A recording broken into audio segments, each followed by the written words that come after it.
আসসালামু আলাইকুম ভিউয়ার্স। বাংলাদেশের সর্বশেষ আপডেট সংবাদে আপনাদের স্বাগত। সারা দেশে উত্তেজনাপূর্ণ অবস্থা বিরাজ করছে। জানিয়ে দেব হাতে থাকা সর্বশেষ আপডেট বাংলা সংবাদ। প্রথমে এই সংবাদ শিরোনাম, কারফিউ আরও শিথিল। এরপর জানিয়ে দিব অনতিবিলম্বে শিক্ষা প্রতিষ্ঠান খুলে দিতে হবে বলেছে শিক্ষার্থী মঞ্চ। এদিকে জনগণ সহিংসতার আন্তর্জাতিক তদন্ত চায় বলেছেন মির্জা ফখরুল। এরপর জানিয়ে দিব কারফিউ প্রত্যাহার সহ ৬ দাবি রবের। আরও জানিয়ে দিব যারা টাকায় পদ কেনে তারা মাঠে নামবে কেন। সর্বশেষ জানিয়ে দিব ৯৮% মেধার ভিত্তিতে চাকরি পাবে বলেছেন স্বরাষ্ট্রমন্ত্রী। এতক্ষণ শুনছিলেন সংবাদ শিরোনাম, এবারে বিস্তারিত।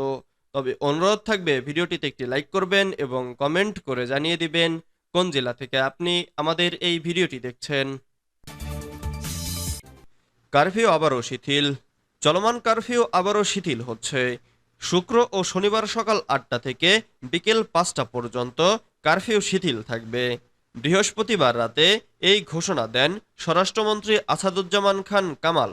রাজধানীর ধানমন্ডিতে নিজ বাসভবনে বৃহস্পতিবার রাত 10:30টায় আইনশৃঙ্খলা রক্ষাকারী বাহিনীর ঊর্ধ্বতন কর্মকর্তাদের সঙ্গে বৈঠক করেন স্বরাষ্ট্রমন্ত্রী। বৈঠক শেষে রাত 12টার দিকে কারফিউ শিথিলের ঘোষণা দেন স্বরাষ্ট্রমন্ত্রী। স্বরাষ্ট্রমন্ত্রী বলেন, ঢাকা মহানগর ও ঢাকা জেলা, গাজীপুর মহানগর ও গাজীপুর জেলা, নরসিংদী ও নারায়ণগঞ্জে এই কারফিউ বলবৎ থাকবে। তবে এসব এলাকায় শুক্র ও শনিবার সকাল ৮টা থেকে বিকাল ৫টা পর্যন্ত কারফিউ শিথিল থাকবে।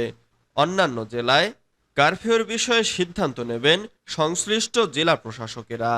গত সপ্তাহে সরকারি চাকরিতে কোটা সংস্কারের আন্দোলন ঘিরে সারা দেশে বিক্ষোভ সংঘর্ষ ছড়িয়ে পড়ে। বিভিন্ন স্থানে হামলা, ভাঙচুর, অগ্নিসংযোগের ঘটনা ঘটে। এসব ঘটনায় অন্তত ২০৪ জন নিহত হয়েছে। অনতিবিলম্বে শিক্ষা প্রতিষ্ঠানগুলো খুলে দিতে হবে বলেছে শিক্ষার্থী মঞ্চ। সাধারণ ছাত্ররা জ্বালাও পোড়াও, সহিংসতা এবং ধ্বংসাত্মক কাজের সঙ্গে জড়িত নয় বলে দাবি করেছে সাধারণ শিক্ষার্থী মঞ্চ নামের একটি ছাত্র সংগঠন। সংগঠনটি বলছে, অনতিবিলম্বে সারা দেশে শিক্ষার পরিবেশ ফিরিয়ে আনতে শিক্ষা প্রতিষ্ঠানগুলো খুলে দিতে হবে। বৃহস্পতিবার মঞ্চের সমন্বয়ক এলিয়ান কাফি প্রতীকসহ ৯১ জন সাধারণ শিক্ষার্থী স্বাক্ষরিত এক প্রেস বিজ্ঞপ্তিতে এ দাবি জানানো হয়। প্রেস বিজ্ঞপ্তিতে বলা হয়, বিগত ৩ জুলাই থেকে কোটা সংস্কার এবং আমাদের অধিকার আদায়ের দাবিতে সারা দেশে সাধারণ শিক্ষার্থীরা আন্দোলনে অংশগ্রহণ করি। এই অধিকার আদায়ের আন্দোলনে আমাদের অনেক শিক্ষার্থী শহীদ হয়েছেন। তাদের সবার আত্মার মাগফিরাত কামনা করি এবং যারা আহত হয়েছেন তাদের দ্রুত সুস্থতা কামনা করি। আমাদের যৌক্তিক আন্দোলনের দাবির মুখে ২৩ জুলাই প্রজ্ঞাপন জারির মাধ্যমে আমাদের আংশিক বিজয় অর্জিত হয়েছে। জনগণ সহিংসতার আন্তর্জাতিক তদন্ত চায় বলেছেন মির্জা ফখরুল। জনগণ কোটা সংস্কার আন্দোলন ঘিরে পুরো ঘটনা ও হত্যাকাণ্ড নিয়ে আন্তর্জাতিক তদন্ত চায় বলে জানিয়েছেন বিএনপির মহাসচিব মির্জা ফখরুল ইসলাম আলমগীর।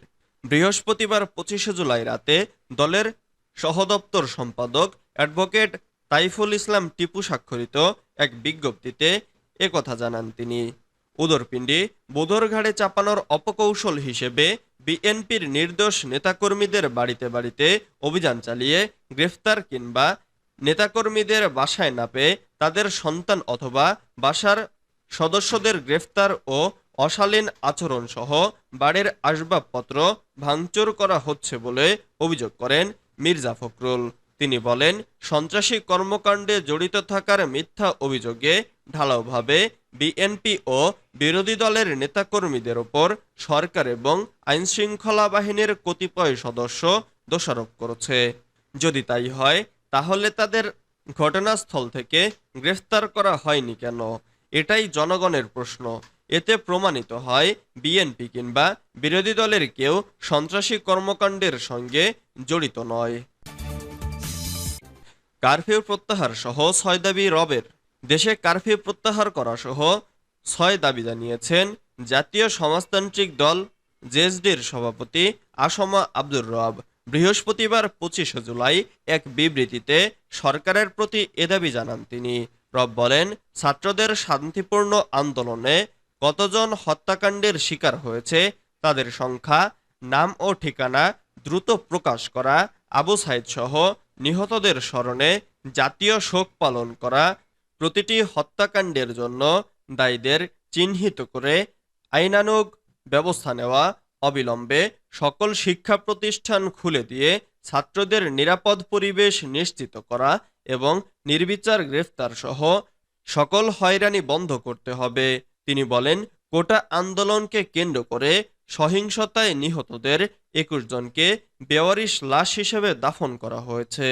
আন্দোলনের তীব্রতায় ভীত হয়ে অনুপ্রবেশকারী ঢুকিয়ে সরকার নাশকতার নীল নকশা বাস্তবায়ন করেছে। যারা টাকায় পদ কেনে তারা মাঠে নামবে কেন? আওয়ামী লীগে পদ বাণিজ্য বন্ধের জোর দাবি উঠেছে। রাজধানীর থানা ওয়ার্ড পর্যায়ের দলীয় একাধিক নেতা এ দাবি জানিয়ে বলেন, সম্মেলনের পর নতুন করে পদ নিতে গেলে অনেকেরই টাকা লাগছে। টাকা দিলেই পদ পাওয়া যাবে, এটা যেন এখন ওপেন সিক্রেটে পরিণত হয়েছে। আর যেসব নেতা টাকায় পদ কিনেন তারা মাঠে নামবেন কেন? আর টাকা দিয়ে বেশিরভাগ পদ তো বাগিয়ে নিচ্ছেন হাইব্রিড সুবিধাভোগী, বিতর্কিত ও স্বাধীনতা বিরোধী মতাদর্শীরা। দলের ক্রান্তিকালে এরা তো মাঠে থাকবে না, এটাই স্বাভাবিক। মনে রাখবেন, দুর্দিনের ত্যাগী ও সত্যিকারের আদর্শ ধারণকারী নেতাকর্মীরাই ঝুঁকি নেন। সুবিধাবাদী নেতাদের খুঁজে পাওয়া যায় না, যা কোটা সংস্কার আন্দোলনকে কেন্দ্র করে সহিংসতা চলাকালে চোখে আঙুল দিয়ে আমাদের দেখিয়ে দিয়েছে। ৯৮% মেধার ভিত্তিতে চাকরি পাবে বলেছেন স্বরাষ্ট্রমন্ত্রী। কোটা সংস্কার আন্দোলনের শিক্ষার্থীদের উদ্দেশ্যে স্বরাষ্ট্রমন্ত্রী আসাদুজ্জামান খান বলেছেন, আপনারা যেসব দাবি জানিয়েছেন সেগুলো প্রধানমন্ত্রী পর্যায়ক্রমে পর্যালোচনা করে ব্যবস্থা নেবেন। আপনারা কারো উস্কানিতে কান দেবেন না। হত্যাকাণ্ড ও ধ্বংসলীলার জন্য বিচার বিভাগীয় তদন্ত কমিটি গঠন করা হয়েছে। বুধবার রংপুর থেকে ঢাকায় ফেরার পথে বগুড়ায় তিনি একথা বলেন। মন্ত্রী বলেন, আমরা যারা মুক্তিযোদ্ধা, আমাদের সন্তানদের সরকারি চাকরির বয়স শেষ হয়ে গেছে, তাই মুক্তিযোদ্ধা কোটার আর প্রয়োজন নেই। এখন ৯৮%ই মেধার ভিত্তিতে চাকরি পাবে। এ সময় তিনি ভাঙচুর ও অগ্নিসংযোগ করা আওয়ামী লীগ অফিস, ভূমি অফিস, জাসদ অফিস, থানা ভবন ও জার্জেস কমপ্লেক্স পরিদর্শন শেষে সাংবাদিকদের ব্রিফিং করেন। মন্ত্রী বলেন, আমরা মনে করেছিলাম ছাত্রদের দাবি মেনে নেওয়ার পর সরকার ও প্রধান বিচারপতিকে ধন্যবাদ দেওয়া হবে, কিন্তু আমরা লক্ষ্য করলাম কোটা আন্দোলনের ওপর ভর করে যে সকল দল একত্র হয়ে দেশকে অকার্যকর করতে ধ্বংসলীলা চালিয়েছে তারা আবার সক্রিয় হচ্ছিল। আমরা তখন কারফিউ দিতে বাধ্য হলাম।